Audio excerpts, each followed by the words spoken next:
Today, I want to talk about something that doesn't get nearly enough airtime when it comes to grief, and that is very simply appetite changes. We have the holidays coming up, and there's just such an emphasis around food and eating, and there's sometimes even expectations around that.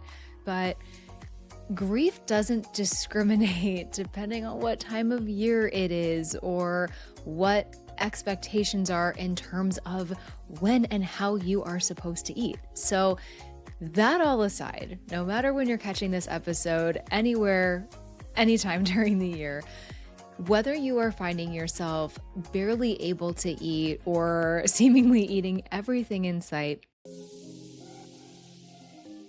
welcome to Mourning Sips and Soul Shifts.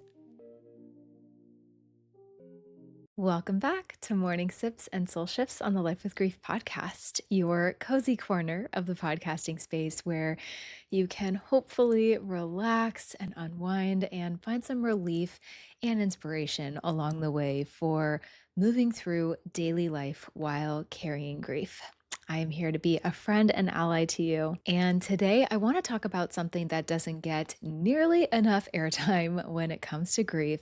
And that is very simply appetite changes. I'm actually kind of surprised I haven't talked about this yet on the podcast, but I wanted to acknowledge this today. And especially with this particular time of year when this episode is launching, we have the holidays coming up, we have Halloween coming up, and all the things. And there's just such an emphasis around food and eating. And there's sometimes even expectations around that. Culturally, there's a lot to that. But grief doesn't discriminate depending on what time of year it is or what expectations are in terms of when and how you are supposed to eat. So, that all aside, no matter when you're catching this episode, anywhere, anytime during the year, whether you are finding yourself barely able to eat or seemingly eating everything in sight, I first want to start this off by saying, as usual, you are not alone. And just to remind you that grief, hopefully you know this by now, does not just live in our heart and in our mind, it lives in our bodies. I feel like I've been talking about that a lot on the podcast lately and on social media as well. And our appetite is one of the first places that can show up. So, today I want to unpack why these appetite shifts can happen, what they might be trying to tell you, and how to just meet yourself with a little more compassion when your relationship with food feels either a little or just completely off. And whether this is due to like really in your face, like obvious grief, like let's say you were, maybe clearly grieving the loss of a loved one or a relationship or something, right? That might be a pretty obvious thing. But just keeping a lot of this in mind today for not so obvious grief, right? Like if we are going through a stressful time, maybe we're going through a move, maybe we had a tough day at work, like just remember that this conversation today, I think, could be applied to a lot of different areas of life where our appetite might go through some changes depending on what's going on around us in our environment and all the things. So, just a little context there. So, let's kick this off with first talking about the body's response to grief. When we're grieving, our nervous system is in overdrive, to say the very least, and we are in a constant state of fight, flight, freeze, or even fawn. And because of that, the body perceives grief as a threat of some kind because loss, as you probably know, shatters our sense of safety and predictability. And that means stress hormones like cortisol and adrenaline can spike, and often this affects hunger. For some, stress hormones suppress appetite, so you might feel kind of nauseous, have just no interest in food, or feel kind of just too full to eat. For others, this might look like an increase in cravings, especially for carbs, sugar, or other just kind of comfort foods. Your body is seeking grounding, familiarity, and that dopamine hit to try and help you cope. So, if your appetite has changed, that might not be you being undisciplined or weird or that there's anything horribly wrong with you. It could just be that your biology is responding to loss. It's a protective mechanism, right? Your body is trying to keep you safe. It's not trying to punish you. That being said, especially because this is a mini-sode today, right? This is just a very quick conversation, and I by no means am a doctor or a professional in that way, or a nutritionist or anything along those lines. I want to remind you of that. And if you genuinely think something is wrong, or you might need more specific care with over or under eating, please seek out the right help. As always, I will always recommend that. This is not meant to be medical advice, right? This is just hopefully giving some context as to why this can happen, and just to be a little gentler with yourself and just know that you are coping with a lot, but always check in with yourself as well. And it's really important that we do that to know when and if we do need a little more help and support, right? So, that all being said, let's talk about what's going on underneath the surface with our appetite. So, if you are under eating, let's start there. It could be a sign of shutdown. Your system is overwhelmed and trying to conserve some energy. You might be disconnected from your body because being in it just hurts too much right now. There's also this subtle sense of like why bother, right? When especially, man, I really feel this like really after my mom died, I think especially after my dad too, frankly. Food can feel kind of meaningless, right? It's just a means to an end a little bit. I think there's also this subtle sense sometimes of like, why bother? Why bother eating? I'm just like, food has just kind of lost all meaning and joy and excitement, because when life feels meaningless or hopeless, or we just feel like we've been stripped of everything, food can too. It's a means to an end. It is just helping us stay alive, essentially. We can also feel kind of physically ill or sick over everything that's happening too. And I'll just speak for myself really quick. Of course, this is very situational, but especially when my mom's health was on the decline, I was commuting a fairly long distance to get to her hospital from where I lived. I was working full days, all the things, and I barely ate. I barely ate. I barely wanted to eat. Nothing really sounded good. I was drinking like black coffee at the hospital, and I got my Starbucks on the way home, and I basically lived off of like McDonald's sausage McMuffins and a hash brown every once in a while when I did eat. Like, it wasn't pretty. I was not taking care of myself. It was very much in survival mode. And I did lose weight. I mean, my health did suffer because of that. And physically, when you're under eating, your digestive system slows down when you're in survival mode. Digestion is a rest and repair function, and your body isn't resting. So emotionally, it can reflect a loss of appetite for life, for food. The numbness, the fog, the fatigue, it's all there. So if you notice that you're forgetting to eat or feeling kind of no hunger cues, try and meet that not with guilt or like a what's wrong with me type of thing, but with curiosity. What might my body be needing right now?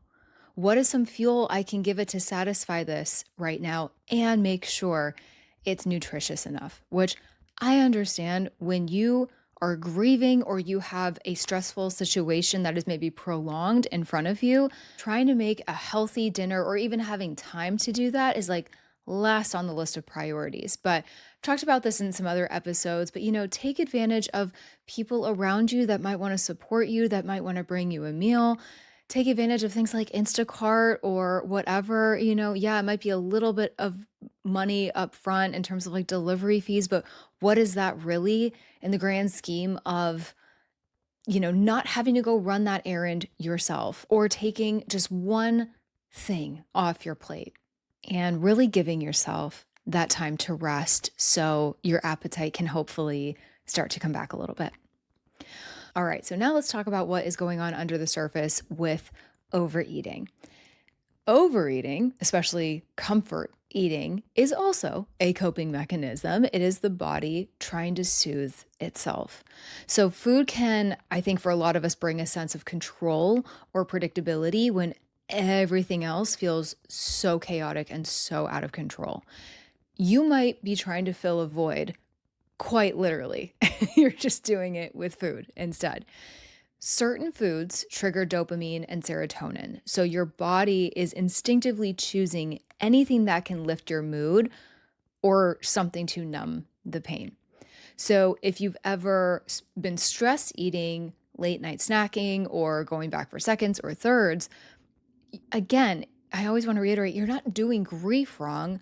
You are human and your body just might be looking for safety. It's just using food as a conduit to do that.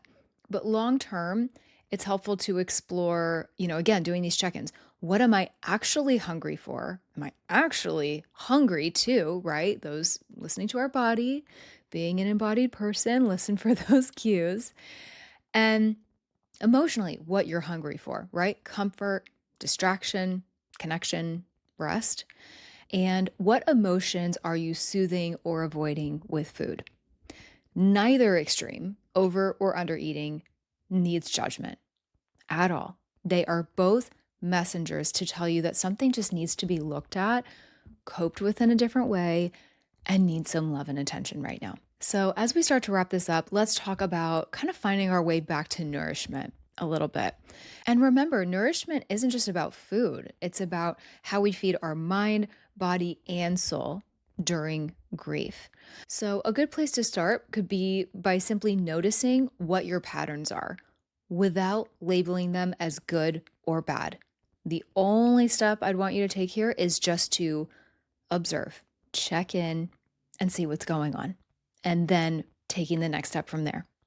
If you have been under eating, experiment with small, just very simple meals, things that are easy to digest, maybe have a little more flavor than usual, something that sparks joy for you, and things that are healthy but comforting.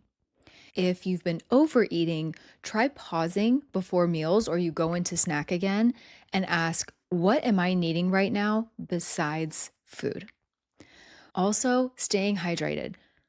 My God, if I had $1 for every time that my mother would say, are you actually hungry or are you just thirsty? When was the last time you drank water? Because I can be a snacker, you guys. I do like potato chips. I like pretzels. I've gotten much better over the years, but especially when I was younger, I totally snacked. And I remember her saying this to me all the time. She's like, Tara, are you hungry or are you thirsty? When have you hydrated yourself? And so that's always just really stuck with me. So I do that check-in, I think, just a lot myself because I always hear my mother's voice in my head. But seriously, remember this because dehydration can amplify fatigue and fog. And we can mistake really needing water and hydration for just more food, right? Because we think we're hungry. Lastly, consider creating a ritual around food, lighting a candle before you eat and have your meals. Say a quiet thank you to yourself or the universe or God or whatever you believe in for the food in front of you. Or even eat outside, right? Get that fresh air and take those deep breaths and really take that in between each bite.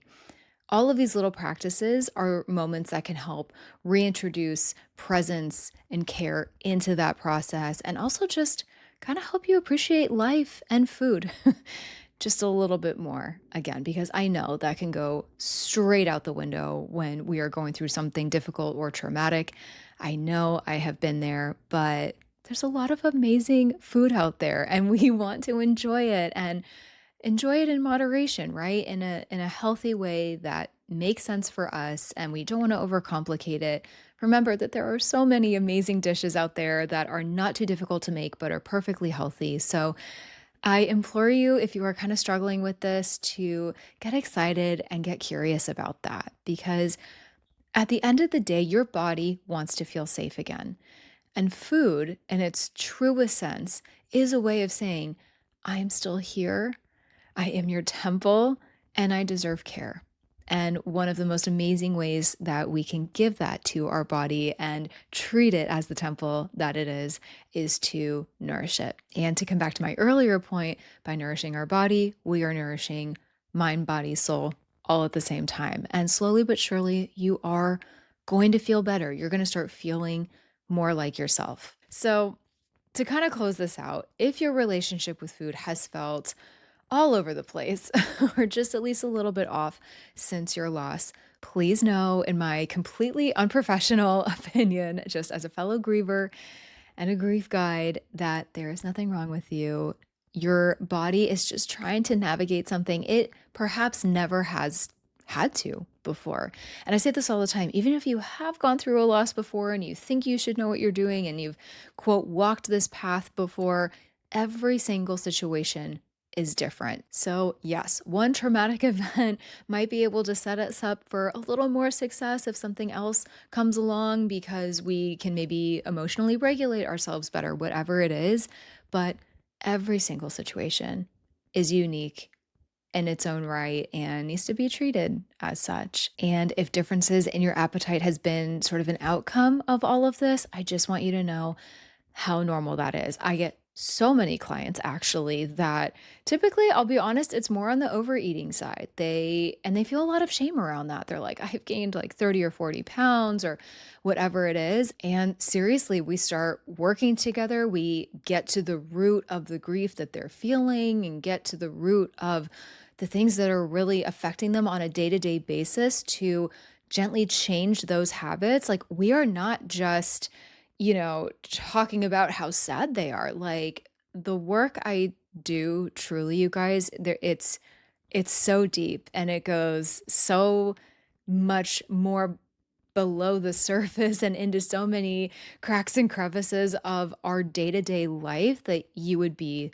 amazed. It's just such a beautiful process to watch people transform and sort of feel like themselves again and have a better relationship with food and everything. And again, it's not even like the losing of the weight is not even the goal. It's just all encompassing to help us live our best, most vibrant and amazing and healthy life after loss. And I know how far away that can feel sometimes. So I just want to acknowledge that. And just to remind you to be gentle and non-judgmental with yourself. I say this a lot. So release the judgment. You do not need that added pressure. Even with just daily life stressors, your appetite will ebb and flow. And that's okay because it will stabilize again. This is just the nature of life. And grief especially is unpredictable. And your body's responses to grief can be unpredictable too. And sometimes that can really surprise us. And there can be, again, a lot of shame around that. But this is the time to release that the best you can, step at a time, day by day. And as a quick closing reflection today, ask yourself, what is one small way I can nourish myself today? Body, mind, or soul? And if you're craving some deeper guidance, I would love to walk beside you through one-on-one coaching if that feels aligned to you. Information and links to that and everything else I offer are also in the show notes. And just remember that you deserve nourishment, you deserve gentleness, and you deserve to feel at home in your body again. If this episode resonated with you or you know someone who might benefit from hearing this episode, I would really appreciate you sharing it or leaving a rating or a review wherever you enjoy your podcasts. And I will see you in the next episode.